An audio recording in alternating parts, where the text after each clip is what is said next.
So as you see, I've labeled this video the top 11 heavy metal albums as I see it of all time.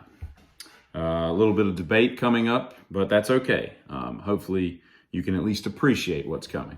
Now, for this exercise, I have come up with a comical and mostly stupid name of the 11. The Once, if you will. And this is what's going to be our board for the 11 that we talk about. So fasten those lap belts, tighten that chin strap, and let's see how this goes. All right, so here's the deal. We're going to go in reverse order, starting at number 11. Number 11, Death, Humid. Now, I have to write this down so that we can remember the list. Now, Death's Humid came out in, I want to say, 91. Death, Chuck Schuldiner, one of the greatest and most important metal guys of all time. Sad brain tumor death that took him too early, only put out 7 albums. And a lot like Megadeth, every album had like a different lineup. But some of the players that he had, and this one is one of my favorites, the 2 dudes from Cynic, Mastodon and Sean Reinert, as well as Steve DiGiorgio, phenomenal fretless bassist player, just awesome.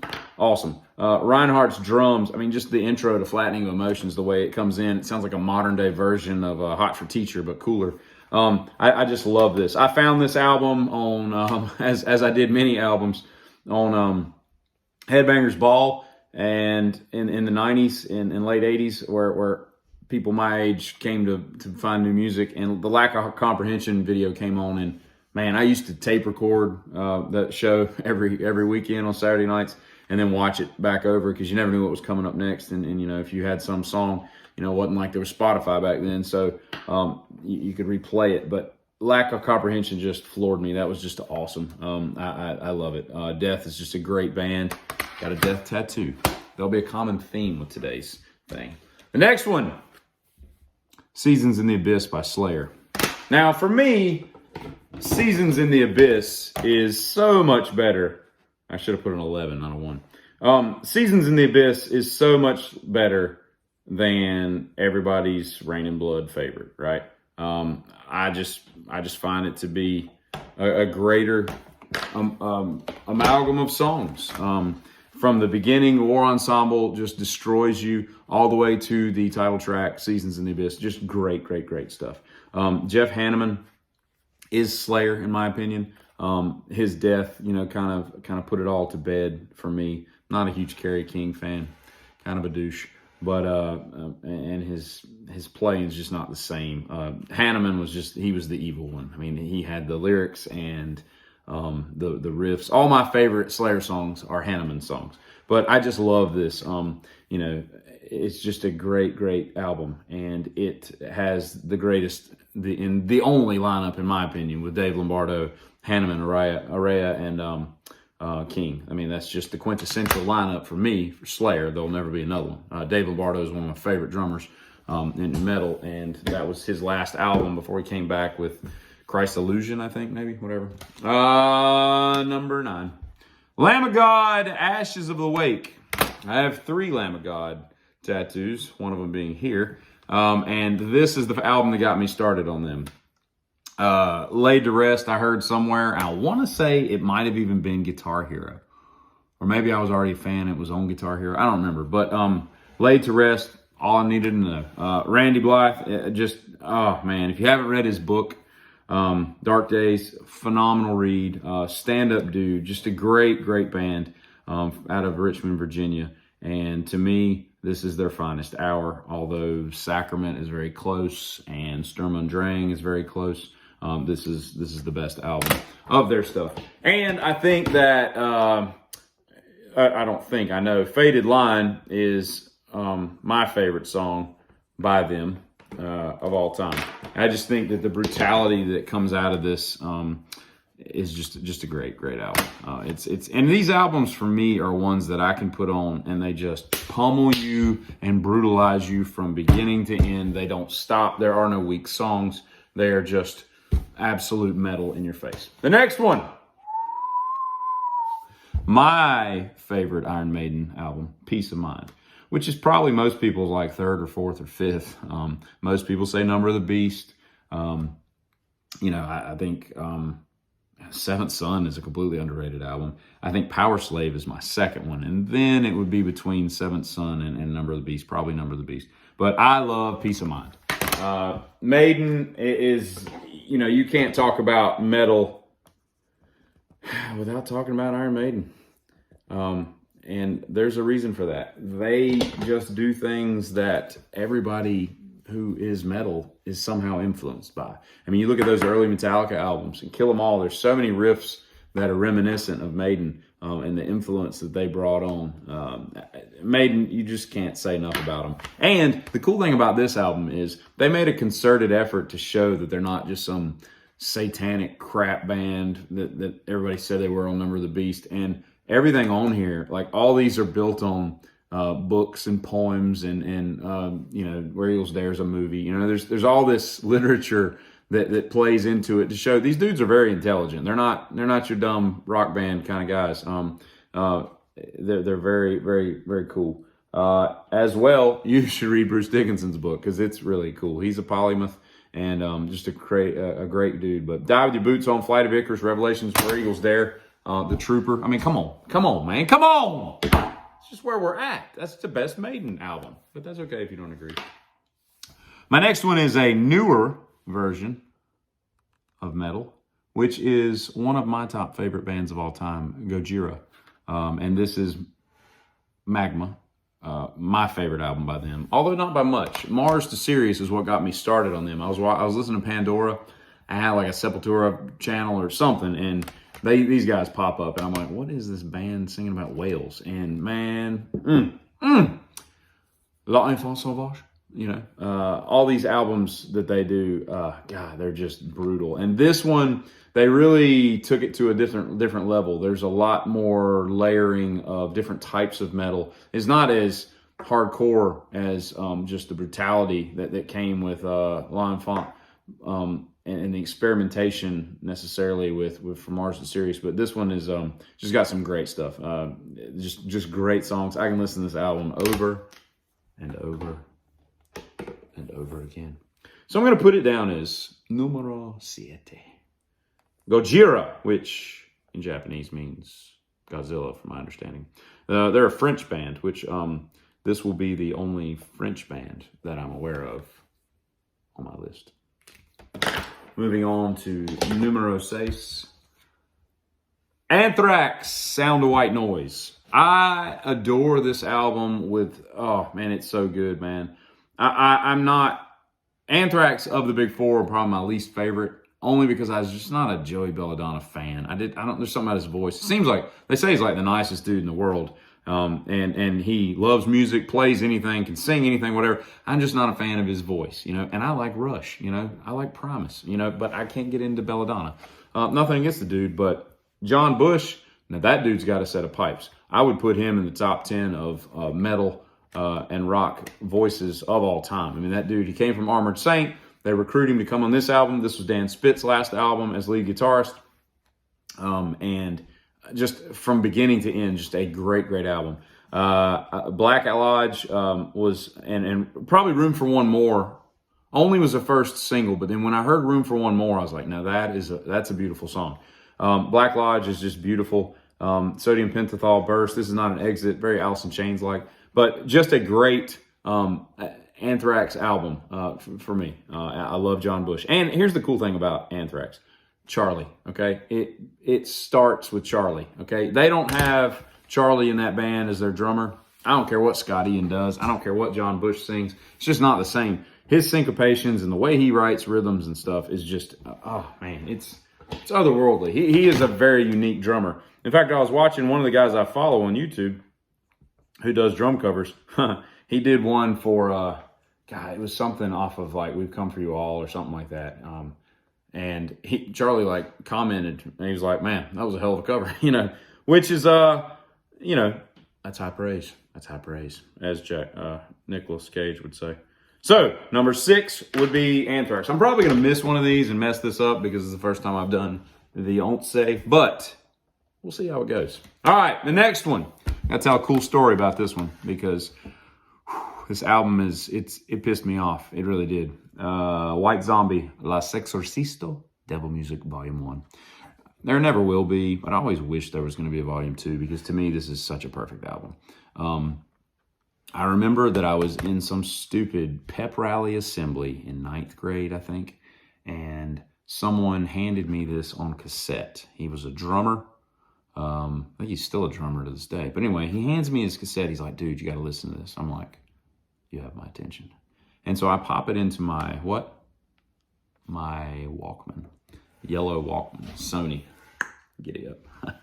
And I plug it in, and I don't remember how I did this, but I think I'd broken the things, and I had a set that I could use through my jeans jacket, which would cover in all these bands' logos, most of them, not necessarily Gojira, but, and I had it up here, and I'm just listening to this thing, and I'm just like, people probably thought I was absolutely enthralled with the proceedings that were going on ahead of us, because if you'd looked on my face, I mean, it was just, wow. I mean, from the opening track to the end, this is just, it's everything that I love. Horror movies, crazy noises and sound effects, just brutal music, groove metal. I don't even know how to tell you how much I love listening to this. And I don't listen to this album and skip to a song. I listen to this album all the way through, or I don't listen to it. To me, it has to be taken that way. It's not a track listing thing. Like, nobody puts this on and listens to Thunder Kiss. Those people suck, okay? And then what happens is the worst thing that ever happens, although it was really good at the same time. Beavis and Butthead come out. And Beavis and Butthead put Thunder Kiss on the map. And this album blew up, all right? And so the next thing you know, everybody's having sex with my girlfriend. And what I mean by that is everybody's a White Zombie fan. And I harken back to my roots of sitting there in that assembly. I mean, I remember where I was sitting, okay? Down to the right, probably like this 15th row. I'm over there about the 5th seat in, just rocking out, you know? And it's just not cool when people come through and steal your favorite band, because that became my favorite band very quickly.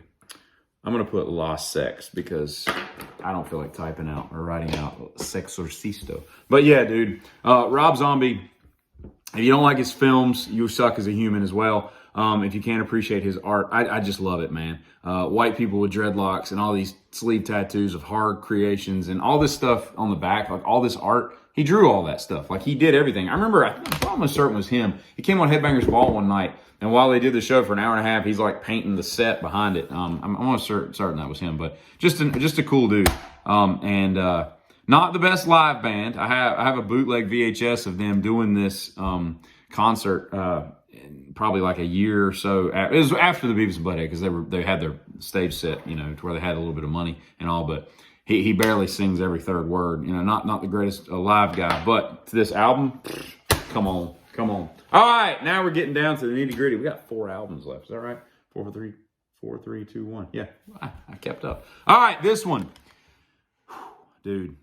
I can't say enough things about how important this band is, how revolutionary everything they ever did was, and in their short stint together, how impactful they were on the world of metal. And that is Pantera, okay? My favorite album, Great Southern Trendkill, probably comes second.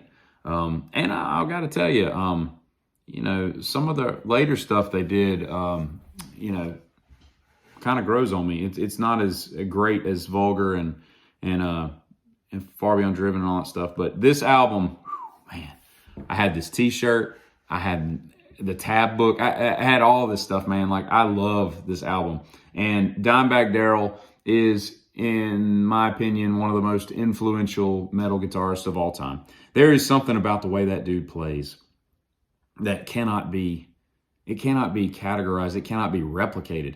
I was listening to somebody playing Walk the other day, and it's the simplest riff in the world, and no one can get it to sound right. It's just, there's like this tick in the groove that you just can't get to, and you can't make that riff sound right unless you're that dude right there. I'm pointing to the wrong person. Unless you do that guy right there. And something along with that, I didn't realize until probably in the last year when I was studying some Vinnie Paul drum lines, but that dude he was a power drummer. That dude did some really creative stuff with his kit and all. And what do we got here? We got Brother. Same thing with Gojira. Another just really technically brilliant rhythmic force. Eddie Van Halen, his brother. You know, there's something about, you know, growing up since puberty, playing together in your bedroom and coming out with just beautiful music. But probably my favorite song off of this is Regular People Conceit and By Demons Be Driven. Oh, that By Demons Be Driven. That just freaking awesome. I mean, if you want something to jam and rock out to, you can't do any worse. So we're making that numero quattro on our 11 list, and that would be Pantera in my beautiful handwriting, Vulgar Display of Power. Sadly, they only did a few albums relative to what they should have done. The Damage Plan stuff is okay, hell yeah, all that. But man, you just you can't get enough Pantera. They every time you listen to Pantera, for me, every time I put them in, I'll leave out and I'll be like, I'll grab a CD, go throw it in the car, the truck, whatever, and I'll be riding around. I'm like, why do I not listen to this every day of my life? Why? Because it's absolutely brilliant. So anyway, all right, number 3. Mastodon, my favorite band of all time, comes in at number 3 with my favorite album. Now this is tough because every time they come out with a new album, the Hushed and Grim, just got that tattoo for Hushed and Grim, not too long ago. That's a great album, man. And the more I listen to it, the more I'm like, oh, Emperor of Sand, you're so good, but you're slowly, you know. Crack the Sky, Leviathan was my favorite for the longest time. And then, you know, Blood Mountain came out, and I was like, Leviathan. You know, everything they do is just so damn good. But I love this album. I love the death and cancer undertones where like 3 of the members, you know, lost people and had people with cancer all dying at the same time and all. That first riff of Sultan's Curse all the way to Jaguar God, it just goes through so many different realms of music. And to me, they're doing things that no metal band has ever done. I mean, they're you know, Brent Hines, who's my favorite guitarist behind James Hetfield, you know, those two are kind of my 2 favorite metal guys. But the things he does with a guitar, incorporating chicken picking and all these weird, you know, odd time signature, weird lines and all this stuff. And Bron Daler, my favorite drummer, bar none. That dude does more with such a small kit and so quick with his rolls and everything. Just unbelievable. I think it all culminates on this album, and you know, it just comes together in a brilliant way. I love the fact that Brent does the solos. He just tracks them and just wings it, and they're all brilliant and weird, and he's just so odd. And everything they do is just cool. And here's the cool thing about them. They've got 3 lead singers. It didn't start off that way, you know, but as time has gone on and they basically told Bron, you need to sing more. Now they've got 3 lead singers. And so you'll hear a song with 3 completely different singers. It's almost like Fleetwood Mac started doing metal, you know, but better, you know. There's just so many different, for lack of a better term, voices that come out of this music. It's just so cool. So, Mastodon, my favorite guitarist, drummer, and band. Now, this one, love this album. Sepultura, the greatest Brazilian band of all time, Arise. This was 1990, I think, 90 or 91? 91, all right. Scott Burns mixed this, produced it and everything. It was the same guy that did Death Human down there at, what was it, Morrisound Studios or whatever down in Florida, one of those Floridian towns or whatnot. I love Sepultura. They're one of my top 5 favorite bands. And there's such a cool progression from, you know, the early stuff, to Schizophrenia, to Beneath the Remains, to Arise, to Chaos AD, to Roots. I mean, and every time I heard their new album, it was like it just got, I mean, when you first hear Nomad off Chaos AD, you're like, this is the heaviest thing I've ever heard. And then Roots comes out like a couple years later, and you're like, that's the heaviest thing I've ever heard. And then Blind from Korn comes out, and you're like, that's the heaviest thing I've ever heard. And Slipknot comes out, and you're like, screw all y'all, this is the heaviest thing. Then Meshuggah, and it just keeps getting heavier, right? But Arise, not the heaviest album that they ever did, but the most metal album to me. Altered State, Under Siege, Murder. There's just some absolutely just great metal on this album. And Max Cavalera is, and again, another brothers combo. You know, two guys playing rhythm together all through growing up, and there's a common theme there. There's a reason. So anybody that's got a brother, get them off the couch, put a drum set underneath them, and go play bass or drums or guitar, and y'all join forces, okay? And help people like us appreciate more metal. But Sepultura, I'm making them number 2, okay? And I think you might be able to start to figure out what might be numero uno. But Sepultura, always been one of my favorite bands. I discovered them again through that dummy Ricky Rackett. On Saturday nights, I watched Dead Embryonic Cells, and I was like, where is this album sold? Because I'm buying it. So yeah, just a great piece of metal, iconic metal. All right, so before I go to the numero uno choice, I'm going to go through 7 quick ones. I'm not going to talk about them that much, but I want you to see some that just about made the cut. Number 1, Slipknot's Iowa. The first album, when Wait and Bleed came out, oh, that was awesome. But it's not as heavy as Iowa. Iowa, to me, is their best album. It's got the best overall just brutality, man. It was just, to see Slipknot when they first came out, and you're just like, what am I even, what, the dude's hitting a beer keg with a baseball bat, and there's these 7-foot guitarists that are, and everybody's in masks, I can't breathe. And Joey Jordison, like, you know, just crazy. So, Slipknot, Iowa. Trivium, Ascendancy. Great metal band. Phenomenal players. Opeth, Blackwater Park. If you don't like this, you're an idiot. You're just a plain idiot. Michael, however he says his name. This dude does stuff with metal that no one has ever done. The chords he uses, the shapes, the arpeggios, it's beautiful. It's absolutely beautiful. And then it just dumps metal on top of it. It's absolutely awesome. This one has been bumped out recently in the top 10 or 11 because it's just getting passed by. There's some great songs on here, and it's clearly Megadeth's best album. But as a whole, it doesn't stand up over time as well as some of these other albums have. But it's still top 15 all day long. Justice.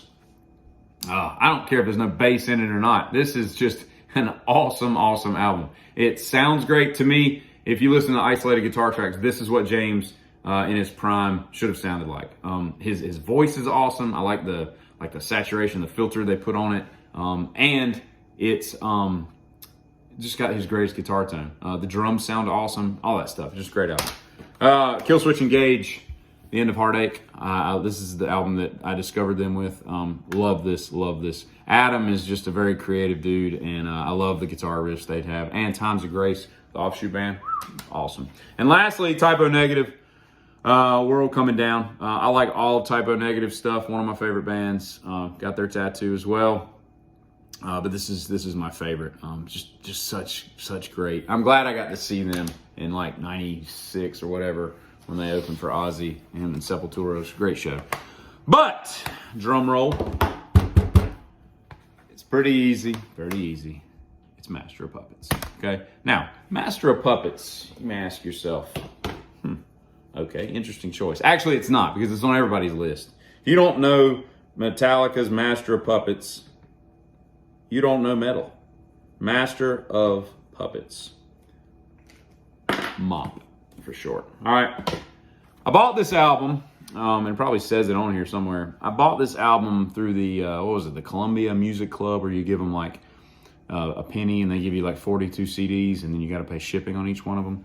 But sometime around my 8th grade year, which would have been probably 2 years after this came out, I ordered all the Metallica albums up to that point. I want to say Justice. Maybe Justice had just come out, because I got Justice too. So I guess Justice had just come out. I heard the one video on where? Yeah, MTV.